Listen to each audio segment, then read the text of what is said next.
Manual. Guys, check natin yung aming car. Manual tong mirror. Yeah. So, we're thinking of getting this car. Yeah. Our first car in Canada. Mitsubishi RVR. Okay, it's second hand lang kasi syempre budget tayo, conscious. Hindi pa kaya ng brand new, guys. Yeah, pero this is still nice.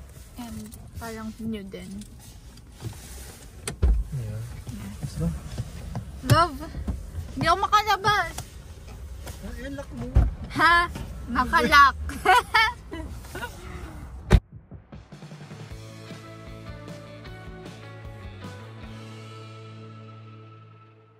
So it looks like this.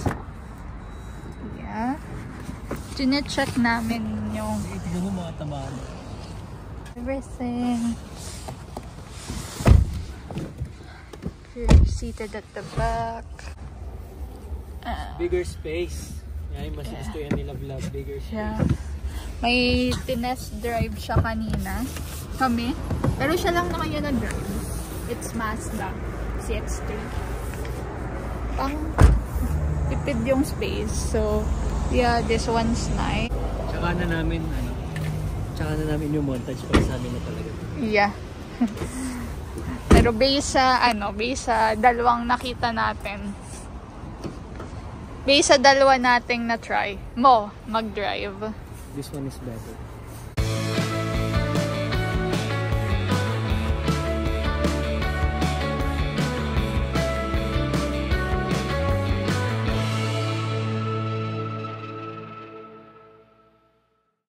Hello. Anong ginagawa natin dito?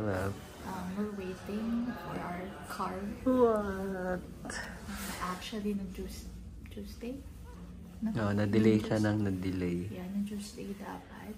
Nagkaroon lang ng some issues dun sa una namin napili. Pero, ayun.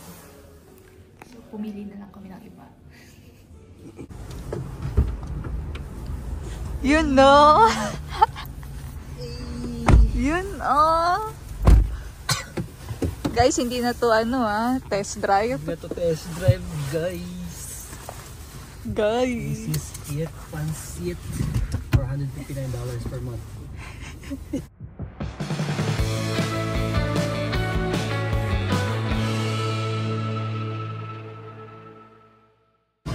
Hello guys.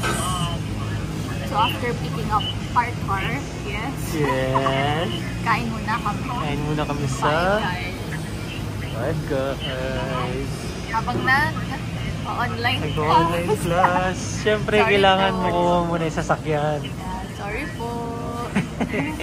Magsusundo na tayo guys sa work ni Ara ngayon dun sa Hilton sa may Mattison Boulevard, malapit sa may airport banda sa may tapat ng Canada Post sa may Dixie Road. Alam niyo na yun guys, kaya puntahan na natin ngayon. Tara.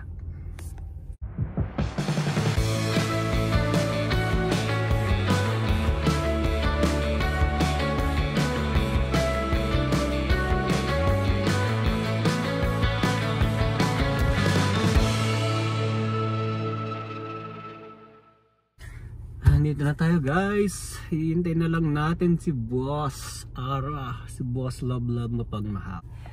Yan na yung workplace niya. Yung workplace ko rin dati guys. Magkasama kami sa work dati. Kung hindi nyo alam, at panoorin nyo kung hindi nyo alam.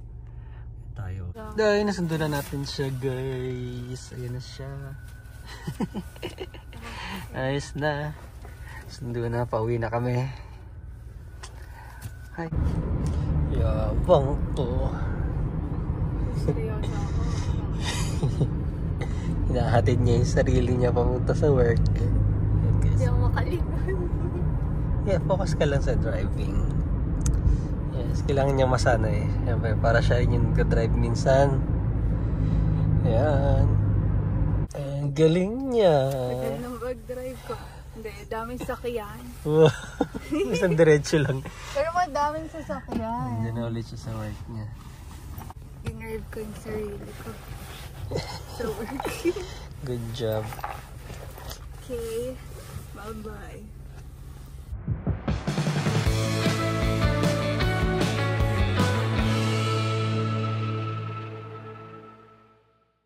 Okay, time check. 12:24. 12:30 yung klase namin.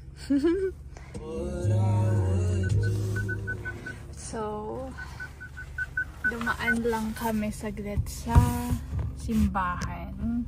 Yeah. Yes.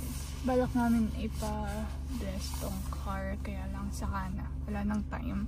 Pero dumaan muna kami sa church before going to school. Yep, kailangan maging thankful for every blessing. Yes. And malilate na kami, but it's fine. Yeah, malilate na kami. So, ayun guys, dito na namin tatapusin yung aming vlog. Sobrang thankful namin kasi nakakuha kami ng car. Even 1 year pa lang kami dito sa Canada. And ayun. See you on our next gala and our Kotse vlogs. Ayun, abangan nyo rin guys mga content namin sa car. Yun lang, bye! Bye! Thank you!